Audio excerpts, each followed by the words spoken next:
Selamat pagi, anak-anak sekalian. Selamat bertemu kembali dalam pelajaran fisika.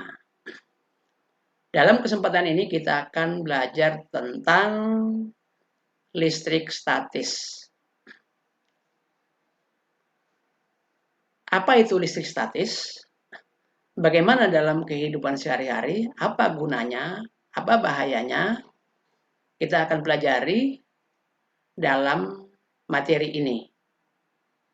Baik, kita akan segera mulai. Pagi ini belajar fisika dengan bab yang baru, yaitu tentang listrik statis. Sebelum kita masuk pada inti pembelajaran, kita lihat dulu fenomena yang terjadi baik oleh alam maupun oleh buatan manusia, ya, yaitu tentang gejala-gejala listrik statis. Kalian lihat pada gambar seperti terjadinya petir atau orang bisa kesengat listrik. Kalau kita nyisir misalkan bisa jadi rambut itu berdiri, ya itu juga efek kelistrikan. Atau mungkin Anda nggak sengaja pegang kabel, tiba-tiba kesetrum, ada muatan yang mengalir, ya. Nah, muatan listrik dilambangkan dengan Q. Muatan listrik ada dua jenis, satu muatan positif, yang kedua muatan negatif. Sesuai namanya, kalau positif lambangnya plus, kalau negatif lambangnya minus. Satuan muatan listrik adalah coulomb. 1 coulomb diartikan sebagai muatan sebesar, karena listrik itu kan muatan yang bergerak, jadi sebesar listrik 1 ampere dalam 1 detik, itu sama dengan 1 coulomb. Efek lain kalau Anda membersihkan atau ngelap kaca televisi itu biasanya debunya tidak mengumpul di bawah. Ini pun efek dari listrik statis. Karena orang sudah belajar, tentu untuk menghindari petir maka dibuat penangkal, ya. Atau mungkin pernah lihat truk ada rantai yang diseret begitu, itu sengaja dibuat untuk mengalirkan muatan listrik ke bumi sehingga kendaraan itu tidak berbahaya. Dan yang paling banyak kita bisa lihat proses fotokopi. Itu pun menggunakan efek listrik statis dan juga mengurangi polusi pada industri atau pabrik dilakukan hal seperti itu juga. Nah, alat untuk mengetahui benda bermuatan atau tidak ada elektroskop, ya. Nah, muatan ini memiliki interaksi, ya. Kalau berbeda jenis, interaksinya adalah tarik-menarik. Kalau sejenis, dia tolak-menolak. Nah, besarnya interaksi ini telah diamati oleh Charles Coulomb yang kita sering sebut hukum Coulomb. Dia merumuskan bahwa gaya listrik antara kedua muatan itu sebanding dengan muatan listrik itu. Dan berbanding terbalik dengan kuadrat jarak antara kedua muatan. Secara matematis dirumuskan F sama dengan K Q1 kali Q2 per R kuadrat.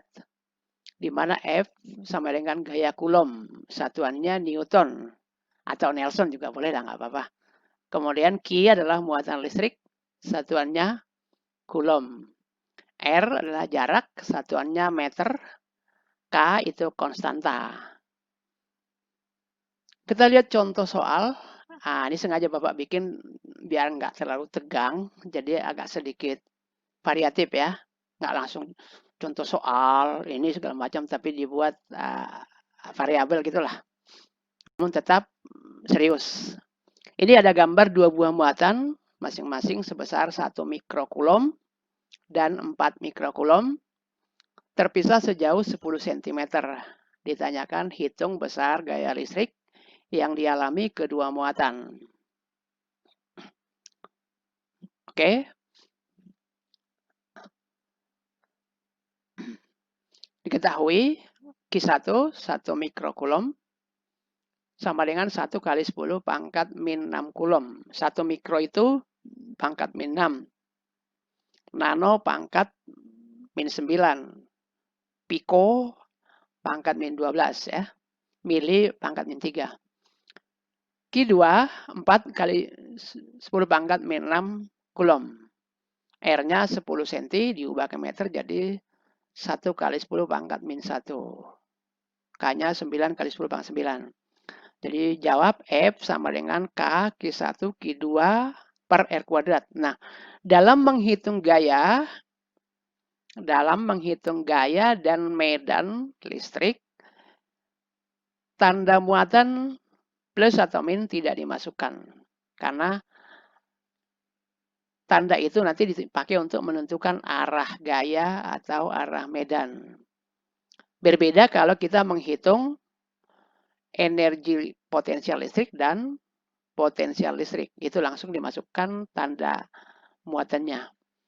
Jadi kita hitung K Q1 Q2 per R kuadrat. 9 kali 1 kali 10 pangkat min 6 dikali 4 kali 10 pangkat min 6 per 1 kali 10 pangkat min 1 dikuadratkan. Nah, kalau kita hitung secara matematis ya, 9 kali 4 itu 36. 9 dengan min 12, min 3. Min 3 dengan min 2, min 1. Jadi 3,6 Newton. Itu adalah besar gaya interaksi yang dialami kedua muatan. Kalau ditanya arahnya, berarti muatan 1 arahnya ke kiri, dia terdorong ke kiri. Muatan 2 arahnya ke kanan. Baik, berikutnya kita lihat medan listrik ya. Medan listrik. Bukan serang listrik ya. Medan. Medan itu daerah atau ruang di mana muatan listrik mengalami gaya listrik. Jadi kalau suatu muatan kita tempatkan, dia mengalami gaya listrik tentunya, maka di situ adalah ada medan listrik. Oke? Medan listrik ini termasuk besaran vektor, jadi punya arah. Jadi arah medan listrik ini menuju negatif atau masuk mendekati negatif, menjauhi muatan positif. Seperti kalian lihat pada gambar, ada panahnya. Itu arahnya, oke? Kuat medan listrik diartikan sebagai besarnya gaya listrik yang dialami tiap satuan muatan. Jadi E sama dengan F per Q. Kalau dirumuskan secara matematis ya. E sama dengan gaya dibagi muatan. Nah, kalau gayanya kita masukkan dengan K Q1 Q2 per R kuadrat dibagi Q, maka kita peroleh rumusan baru E sama dengan K Q per R kuadrat.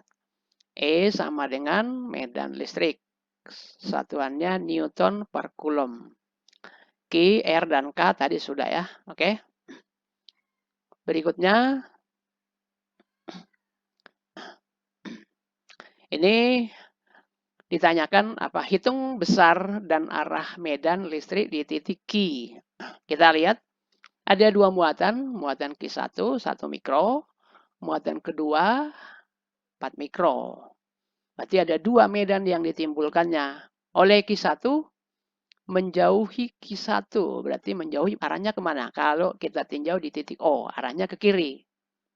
Jadi E1-nya arahnya ke kiri.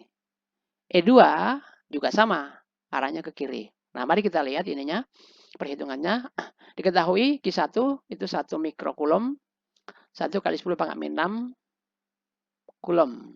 Q2 4 kali 10 pangkat min 6 Coulomb. R1, 1 kali 10 pangkat min 1 meter. R2, 2 kali 10 pangkat min 1 meter. Ditanyakan E di titik O. Kita hitung satu-satu dulu. E1 K Q1 per R1 kuadrat. 9 kali 1 kali 10 pangkat min 6 per 1 kali 10 pangkat min 1 dikuadratkan. Jadi,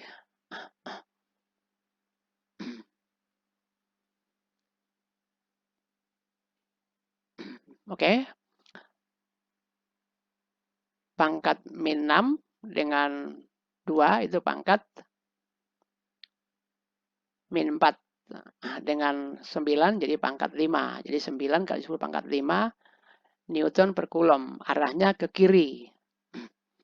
Q2, 9 kita pakai K Q2 per R2 kuadrat. Jadi 9 kali 10 pangkat 9 kali 4 kali 10 pangkat min 6 dikali 2 kali 10 pangkat min 1.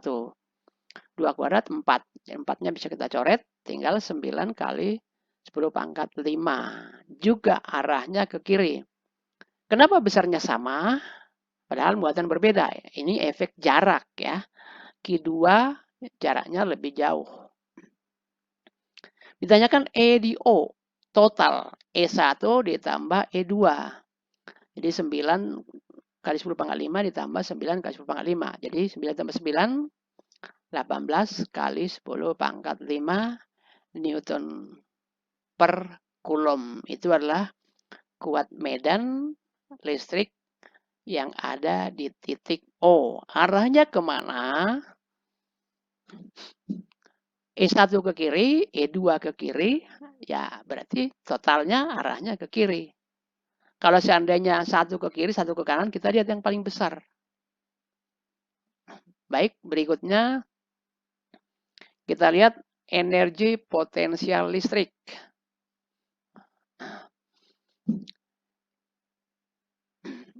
Energi potensial listrik ini merupakan besarnya usaha untuk memindahkan muatan listrik dari jarak tak hingga dibawa ke jarak R terhadap muatan. Jadi kalau ada muatan uji, disebut muatan uji ya, ada muatan sumber.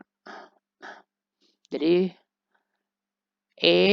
EP sama dengan K Q1 Q2 per R kuadrat dikali R. R-nya kita coret sehingga diperoleh EP sama dengan K Q1 Q2 per R. EP sama dengan energi potensial. Satuannya Joule. Kita lihat contohnya. Sebuah muatan uji plus 1 nanocoulomb dipindahkan dari jarak tak hingga mendekati jarak 3 meter dari muatan sumber plus 1,8 milicoulomb. Hitung energi potensial listrik yang dibutuhkan. Nah, plus kadang tidak ditulis. Tapi kalau minus itu harus ditulis ya. Nah, kita lihat ini yang kecil ada muatan uji, muatan yang dibawa untuk mendekati muatan yang besar atau muatan sumber ya. Diketahui muatan sumbernya 1,8 milicoulomb. Jadi 1,8 kali 10 pangkat min 3 coulomb. Muatan ujinya QU 1 nanocoulomb. 1 kali 10 pangkat min 9 coulomb. R-nya 3 meter. Maka kita peroleh EP sama dengan K Q1 Q2 per R. Jadi 9 kali 1 kali 10 pangkat min 9 kali 1,8 kali 10 pangkat min 3 per 3 kuadrat. 3 kuadrat itu 9. 9 dengan 9 bisa dicoret. Tinggal pangkat min 9 dengan pangkat 9 habis. Jadi kita peroleh 1,8 kali 10 pangkat min 3 Joule. Baik, berikutnya kita lihat potensial listrik.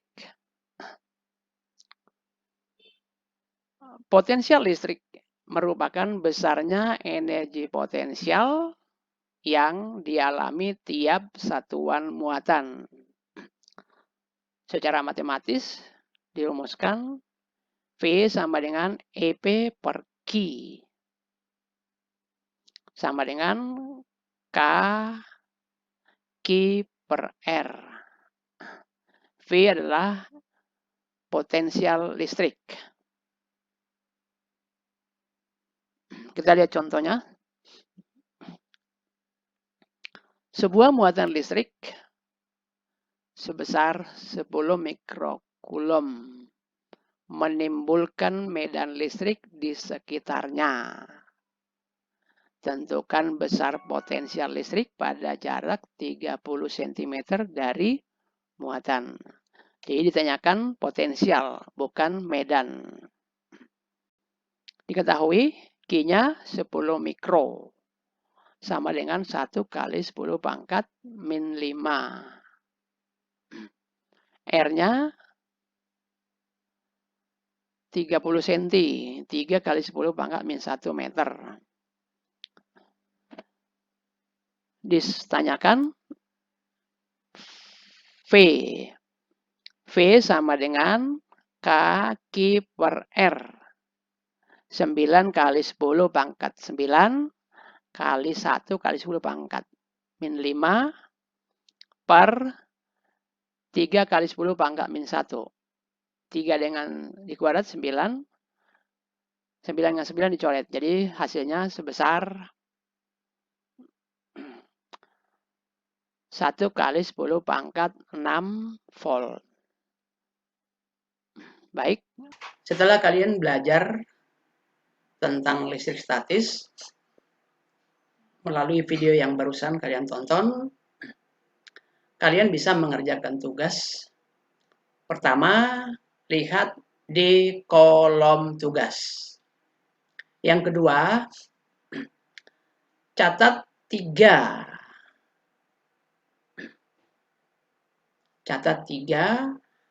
alat atau teknologi yang prinsip kerjanya menggunakan listrik statis. Dan berikan penjelasan bagaimana cara kerjanya. Catat 3 alat atau teknologi yang menggunakan prinsip kerja listrik statis dan bagaimana prosesnya. Oke? Bapak kira cukup pelajaran fisika hari ini. Sampai jumpa di minggu depan.